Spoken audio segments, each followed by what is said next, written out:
Ali McCoist was the Rangers match winner. Live tonight from the Bell's Scottish Premier Division, it's Motherwell, who are rock bottom against the leaders, Rangers. What a difference a year has made to Motherwell. 12 months ago, they were second, chasing Rangers hard at the top. Now they are on the bottom. Not much changes at Ibrox, though. They're top once again, only by a point, mind, as they chase their 8th consecutive title. Our guest here this evening, Charlie Nicholas. Welcome, Charlie. Nice to see you. What everybody's been asking, I know, but what on earth has happened to Motherwell? Oh, it's been a disastrous time they've had. I mean, you say mid-October since they last had a victory. They just can't score goals, Richard. That's the main problem. They've had Coyne and Arnott, their main goal scorers, out with a lot of injury worries, and they just can't score goals. This is how the Bell Scottish Premier looked 12 months ago. Bottom to top. Partick Thistle were in 10th place. Then it was Aberdeen, Kilmarnock, Dundee United, of course, who eventually went down. Hearts, Celtic 5th, struggling at the time. Falkirk, Hibs, Motherwell, 32 points from 18. Rangers on top. Now, it's a very different situation. 14 points from 17 games played. That's real trouble, isn't it? That's serious trouble. I think Alec McLeish is a real up-and-coming manager, but last season, as you say, they've done so well. Going to Europe, and this season's just been a real bad time for him. There are a lot of injury troubles, to his credit, but he's stuck with the style that Alec believes in, which is a passing game, and full credit to him for that, but they are in a bit of trouble at the moment. And having lost Dundee United last year, Aberdeen comes so close to going as well. Nobody's too big, it seems, to go down. There's no divine right to stay in the top flight, is there? That's definitely true. We even had it in England with Notts Forest going down a couple of seasons ago. There's no such thing as you're too good to go down. Dundee United went down last season. Aberdeen were lucky to stay up, and there's every chance, although it's very early yet, but Motherwell are in that predicament of being down there. And when you're stuck in it, it's so difficult to get out. Let's turn our minds back to the top. Rangers on top, but only by a point. Celtic pushing really hard. But it is very much a two-horse race, isn't it? Very much so. I think Celtic are 13 points ahead of Hibs, something like that. I mean, it really is a two-horse race this season. But if there's one thing for sure, the one team who will and can win the title from Rangers is Celtic. That has always been the case. Aberdeen went close on a few occasions, but Celtic really carry the big threat. The big pressure is Celtic, and they're playing ever so well. Does that make it a different psychological game as far as Rangers are concerned? Of course Celtic are breathing down. Of course it does. Celtic are well renowned for finishing well. The last 5-6 years have started particularly badly.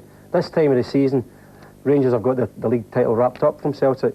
This is the first time they're putting on a serious challenge, and they're playing well. Well, this is how much Celtic have turned the heat up. They're unbeaten in their last 13. They've won their last 4.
Celtic, McNamara! What a goal by Celtic! And Jackie McNamara!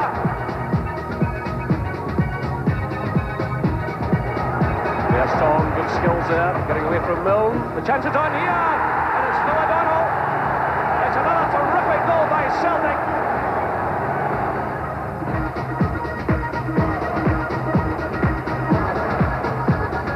In comes the cross, it's Van Hooijdonk. And that's another superb goal.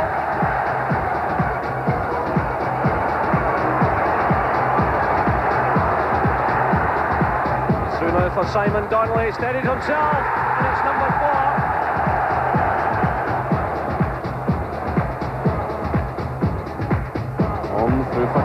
Collins. Play by Collins. Van Hooijdonk makes the breakthrough. Bearing in mind you might just be a little bit biased, how much of a threat are they? No, they're a serious threat now, Richard. There's no doubt about that. They're playing particularly well. Rangers still have that point, and obviously tonight's game to face yet. But Celtic are playing particularly well, scoring a lot of goals, and exciting to watch. Rangers aren't playing as well, but you just have this belief for Rangers that they keep getting the results. And away from, I don't think they've lost away from them. Neither is Celtic, to be honest. But Rangers always seem to get the big challenge matches. They always seem up for it. I think the goal scorers chart in Scotland underlines what you're saying about how many goals they are scoring. Van Hooijdonk, 11 from 16 games. Collins, 9 from 16. Then it's McCoist of Rangers, Darren Jackson of Hibs, and Keith Wright of Hibs behind him with 7 from 13. But Van Hooijdonk scored the vital winner at the weekend. Is he now beginning to lay the charge that he doesn't score enough important goals for Celtic? Well, that'll only come, I think, towards getting, if Celtic are still going to be in there towards the end, then I think people will say, yeah, Van Hooijdonk's doing it. At the moment, the last 4 weeks ago, Celtic crowd and everybody else was starting to pick on Van Hooijdonk, saying he doesn't get into the areas where he should be getting into to score goals. And he's 6'5". Everybody wants him to go and win every header. But he does like the ball into feet. But of late, he's been scoring very regular. And he seems scoring to be important goals, as we said, well, Rangers in the Old Firm match. Exactly. He scored a great goal there. But importantly, again, on Saturday, they didn't play particularly well. And he comes up with a winner. So that's vital goals. Let's have a look at the latest championship odds. Rangers going for their 8th title, as I said. Firm favourites, 5-1 on, 11-4 Celtic, and then, well, there's nobody else in it, is there? Aberdeen and Hibs, 150-1. And it's one of the top two then? Oh, without doubt. I mean, it's difficult ever to go against the bookmakers, but even 5-1 on, and you're only a point in front, you know, it just shows you they still feel Rangers are the strongest. Talking once again in Scotland, I notice, of a reconstruction, not for the first time in recent seasons. Why and what sort of reconstruction? It's that time of the year again, Richard, in Scotland. Everybody goes through this. Every time we get dumped out of the Champions Cup or we don't do particularly well in Europe, then we start about reconstruction and what we're going to do. We get into this strange lull in our game. We know the game's not perfect up there, but this is the time of year where everybody says the same. We're going to do away with the 10 Premier at the top and do 16. But I don't really know if we've got enough quality clubs in terms of finance and stadia to actually say we can benefit from 16. But this is the time of the year where we're all starting to talk about it. Get some support from one or two of the strugglers who wouldn't go down, of course, were there to be a reconstruction. But, I mean, how serious is it?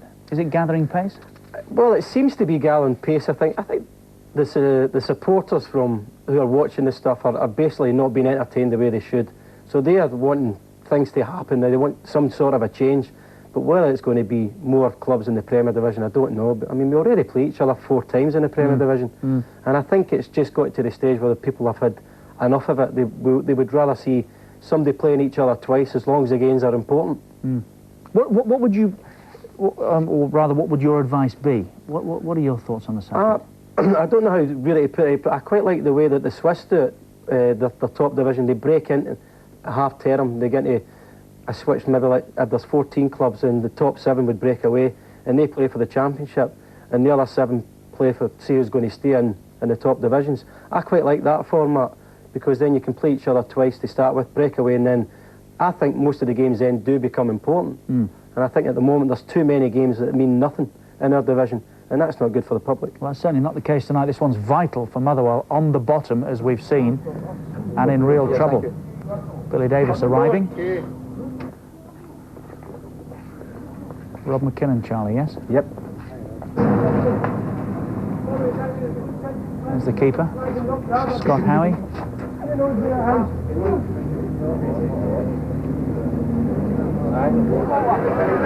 One Rangers. Does that say a lot about the two teams? Motherwell, you get the impression, are drifting in. Rangers here, big time, big coach, big approach. Big time club with big ambitions. Although they've won 7 in a trot, they still are thriving for another opportunity to get back into the Champions League. That's where the money is, that's where all the prestige is, and that's where they want to be. OK, live Scottish football tonight. It's Motherwell against Rangers. Kicks off at 8 o'clock. Before we go any further, let's check out the form. Motherwell first.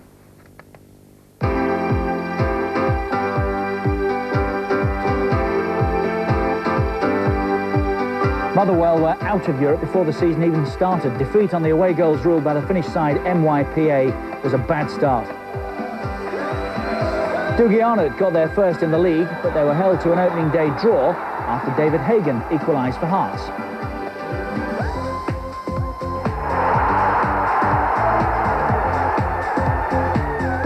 They beat Dundee United in the Coca-Cola Cup, but struggled for a point against Partick Thistle, having to rely on Nicky Walker's gift of an equaliser. It was hardly the ideal build-up for a trip to Celtic.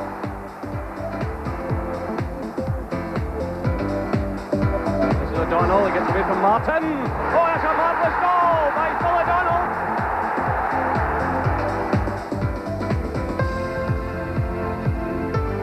Only Fine getting a touch, it's Arnott. And Motherwell are back in this game. But 4 days later, they were out of the Coca-Cola Cup, despite going ahead against Aberdeen through Arnott. John Ingles' extra-time winner put the Dons in the last four. First league win came at the end of September. Kilmarnock were the victims, as last season's top scorer Tommy Coyne opened his account with 2, the second a penalty. Some hope then for a trip to Ibrox, but they were hit by Paul Gascoigne. Gascoigne going through, a chance here to score. That's a brilliant finish by Gascoigne. Good run by McSkimming, and ahead of them. It's a great goal by McSkimming.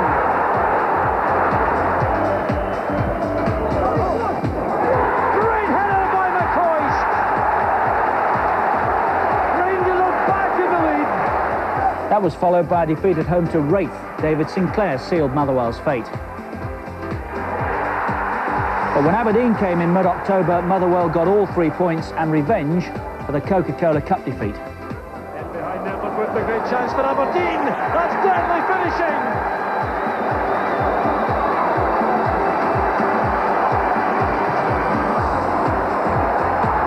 Here's Lambert. Motherwell take the lead. That was better, but Hibs put 4 past them next time out. The pick of the goals from Keith Wright.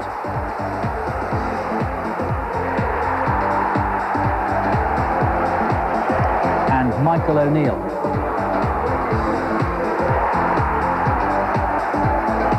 A last-minute defeat at Partick Thistle didn't help matters. Then Celtic made it 5 defeats in 6, leaving Motherwell third bottom.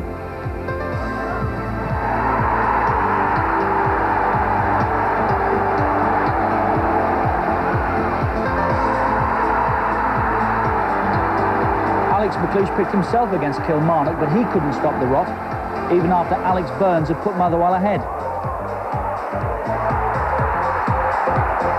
Wasn't much consolation, but Ali Mitchell's equaliser was a great strike. Burns scored again against Falkirk, but it only earned another point.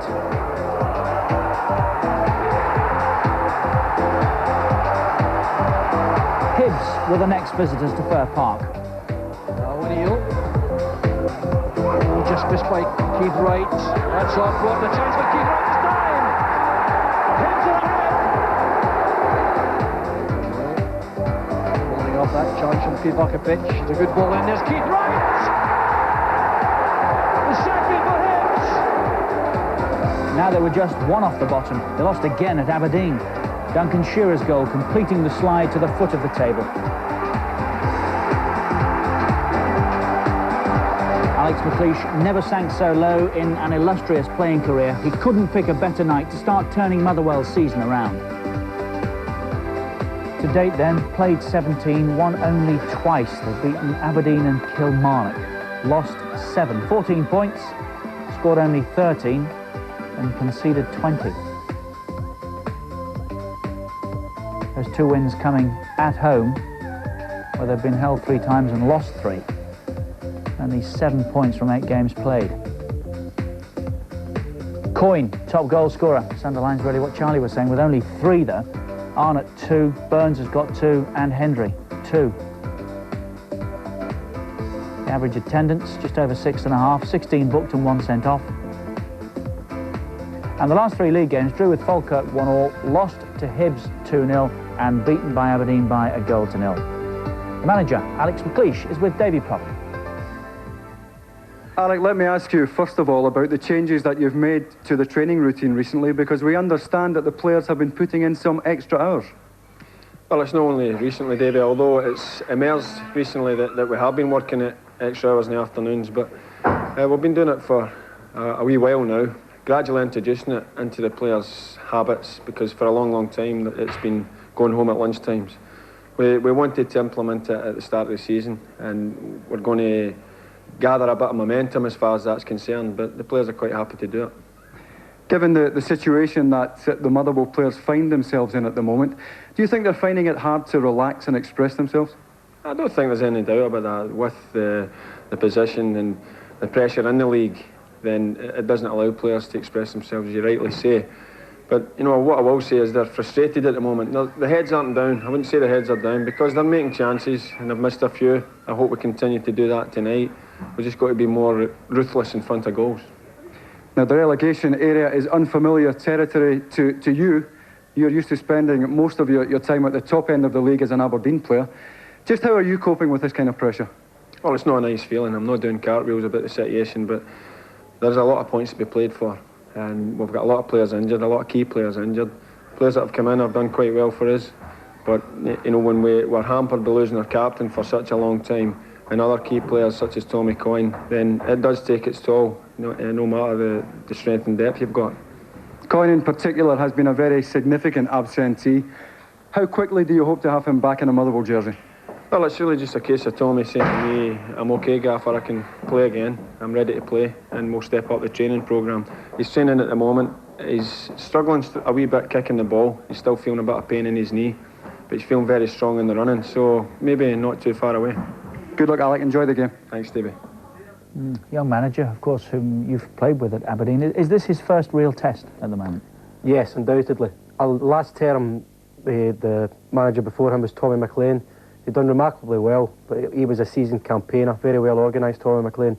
Alex came in, first go at it, and did well and got marvellous credit for it. This time, different pressure.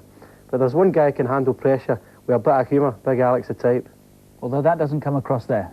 No, well, he's getting a lot of pressure from his own supporters, so he's got to be particularly serious when he's talking about Motherwell's position at the moment. Anybody else would be, but you can bet your bottom dollar when he goes into that dressing room today, he'll be relaxing the atmosphere as much as he can. He'll last the pace, no problem. The fact that they're coming back in the afternoon and putting 2 or 3 hours work in, is although he says that's something he wanted to introduce at the start of the season, yeah. Does that suggest that they're having a go as a result of the form, that they're trying anything to change things around? No, I think it's always been said, I think Andy Gray's a great believer of this also, is when you're in trouble, you look for a bit of luck, a bit more luck than you've been getting, and then you've got to concentrate on hard work. And that's really the only thing that can get you out of it. There's no solution to the problem that Alec is facing. He simply knows that they're making chances, they ain't taking them. Lack of confidence, you need a little bit of luck and hard work, and then you get the benefits. Just £200,000 to spend in the summer. Otherwise, it's virtually the same personnel. But that underlines, I suppose, how difficult a job it is. Well, of course. I mean, last season he sold Phil O'Donnell to Celtic, £1.75 million, and then this term he's only spending like £200,000. They've refurbed in their stadium, done it well, but at the same time, when the team needs strengthened, Alec could do with strengthening it at times. And now, live tonight on Sky Sports, it's Motherwell against Rangers. Top, of course, by a point, Rangers. This their game in hand this evening. So they'll go into the Christmas period with the four should they win it. As Charlie was saying, the Champions League is what they have their eye on. But Motherwell are desperate for points and will give nothing away cheaply tonight.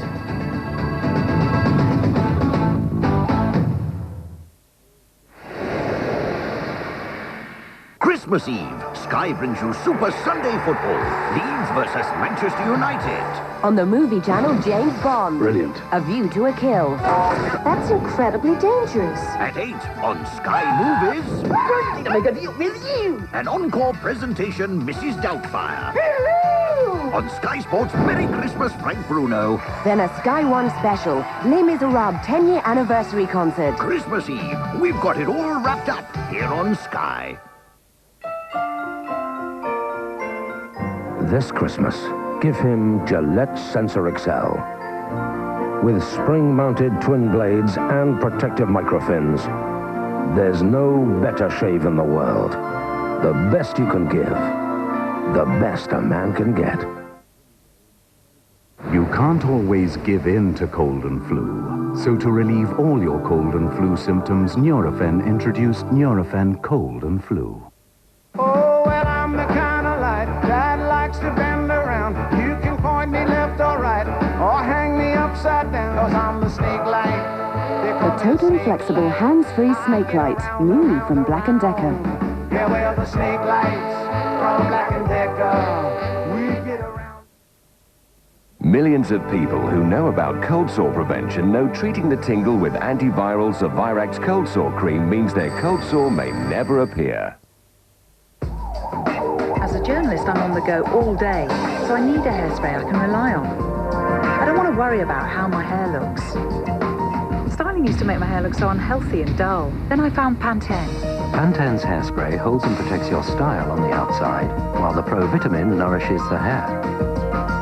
Whatever happens, Pantene holds my style the way I like it, leaving my hair looking really healthy and shiny. It never lets me down. Pantene hairspray. Great hold and healthy looking hair. I'm going to with Scotch cassettes and cool knee. Every year, win a holiday. If you re-record, not fade away. Re-record, not fade away. Re-record, not fade away. Re-record, not fade away. Win a holiday every year for life with Scotch cassettes. A Disney video is one gift that'll be enjoyed long after Christmas. With so much joy, magic and excitement, no wonder a child will choose to watch a Disney video time and time again. Disney videos, one Christmas present they'll want to open again and again. 12 cans of Stella, only £9.99. Oh, it's end-to-end stuff this! Fresher drink stores, magic! Oh, no! This Christmas, it's a Simpsons marathon. Great episode after great episode. All right. And none of them are turkey. Dear Lord, it's a demon bird. Over 3 hours of festive fun. The Simpsons Marathon, Christmas Day on Sky One. I love Christmas so much. Following the Queen's speech. Welcome back. Live tonight from the Bells Scottish Premier Division, it's Motherwell against Rangers. Motherwell languishing down the bottom, of course. Rangers top, but only by a point now. This is their game in hand tonight. We're heading, of course, towards the end of the year. A terrific sporting year that's been reflected on Sky Sports like this. Bruno must be a mile ahead on points, and he must have been the world heavyweight champion with that final bell. And the Ryder Cup will be on Concord tonight. It's on its way back to Europe.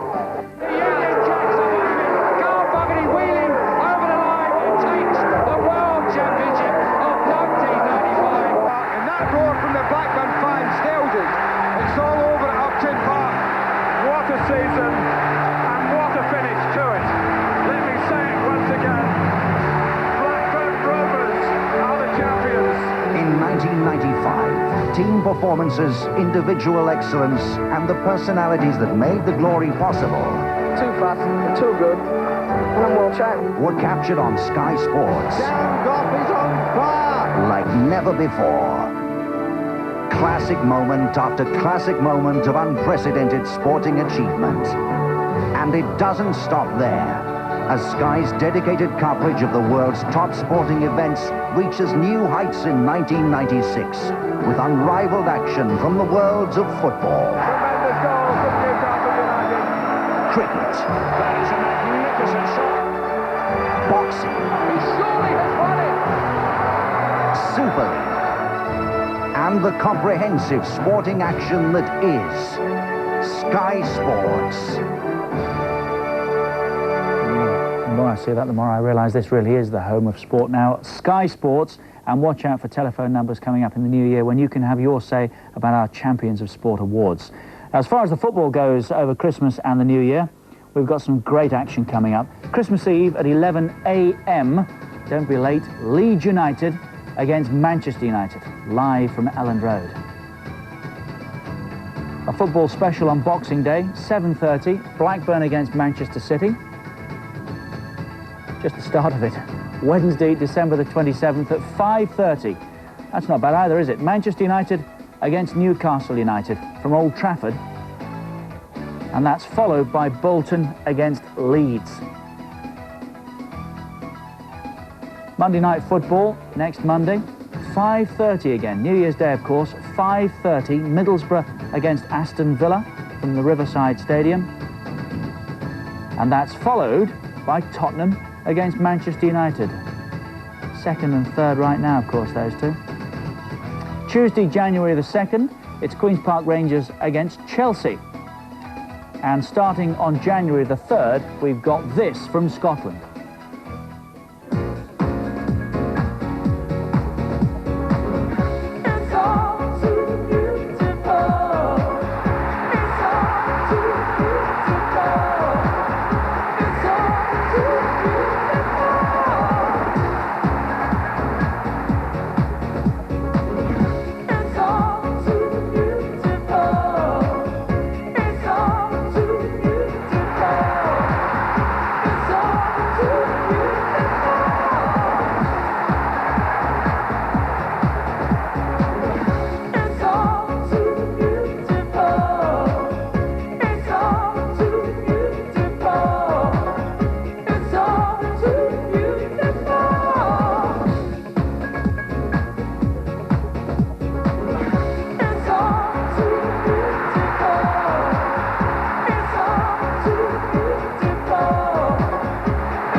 A lot further ahead, of course, but what are you doing over Christmas and the New Year? Watching football? I will be watching football. Unfortunately, I'm playing football. Oh, of course. But, yes, from time to time, yes, I'd forgotten that. I must admit, there's some tremendous games coming up. I mean, Manchester United involved in 3 games, maybe Tottenham, Newcastle. Big games as well for Manchester United. Absolutely enormous games for Manchester United, as well as the Championship itself, but the Scottish games also, some absolute corkers. I think we've got the last 2 Old Firm games as well, live, between now and the end of the season, both of which could be hugely significant. Massively important. January's always been the month for me which tells if somebody's going to make that little gap, and January's a very important month for Rangers Celtic. Easter comes around and we're saying, well, is this the period? We're always talking about it over Christmas and the New Year, of course, because the games come thick and fast at this time, don't they? Well, they do.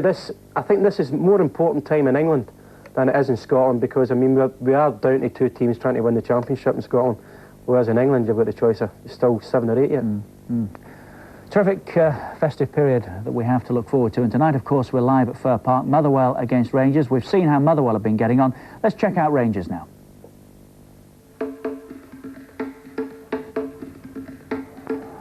They opened in the league at home to Kilmarnock. There's a chance for McCoy, and it's McCall! Scott McCall scores for Rangers!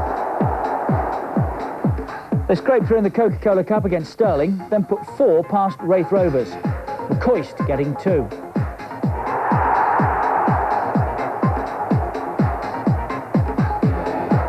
After a defeat in Europe by Steaua Bucharest, Rangers went to Falkirk. Oleg Solenko got his first for the club in a 2-0 win.